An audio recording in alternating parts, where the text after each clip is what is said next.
There are a few things that you're going to need to strip furniture. I will post those supplies in a link in the description for you.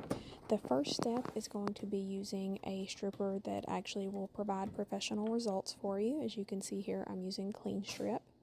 When you go to apply it, I use a cheap chip brush, and I want you to make sure that you are applying it liberally.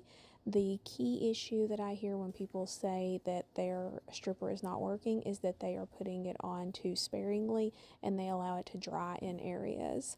While it's processing, please go around and check for dry spots and touch those up by adding a little bit more. Once it has fully processed, you will see what it should look like here on the table. If you need to continue to add more, you can do that.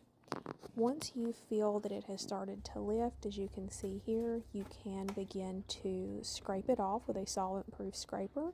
This is a perfect example of how I did not let this set long enough, so it was only partially lifted. I did go back and apply another coat to the whole table before proceeding to the next step.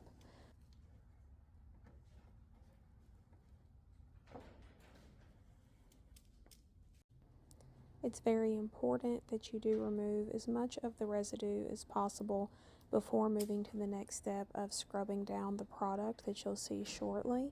You can see here how much of the actual wood grain is showing through. Keep in mind that every finish will strip differently. Some will be more stubborn than others. Lead paint is particularly stubborn. Milk paint is stubborn. There is actually a separate milk paint stripper that you can get that I would highly recommend. I can link that in the description for you as well. The most common issue that I see is when people are trying to rush the process and they end up with a lot of residue that is building up inside their scrub brushes. You can see here where I am scraping off the remnants of the second coat of stripper that I applied before proceeding to doing the scrub down.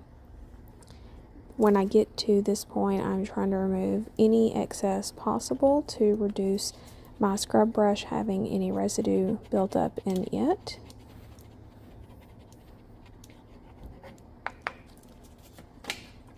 This is where it gets a little bit controversial. I actually do use water to scrub down the stripping agent. I do not use afterwash as a lot of people would recommend. I have found that water actually cleans the piece of furniture better. It keeps me from having to use an additional product. As you can see, I can use as much as I need, and I truly think that that's why most people have issues washing down with afterwash, is because they don't have enough to get all the residue off. And after you have taken all those steps and allowed the piece to dry out about 24 hours, you'll end up with a result something similar to this. Now obviously we did add a base to that, which we will cover in a later video. After you have allowed the piece to dry, you want to go back and sand to clean up any leftover residue that has dried, and that can depend on each project you're working on. For this one, we did a progression of 150 to 180 to 220 to get that cleaned up. And you'll end up with a result similar to this. If this was helpful, hit subscribe.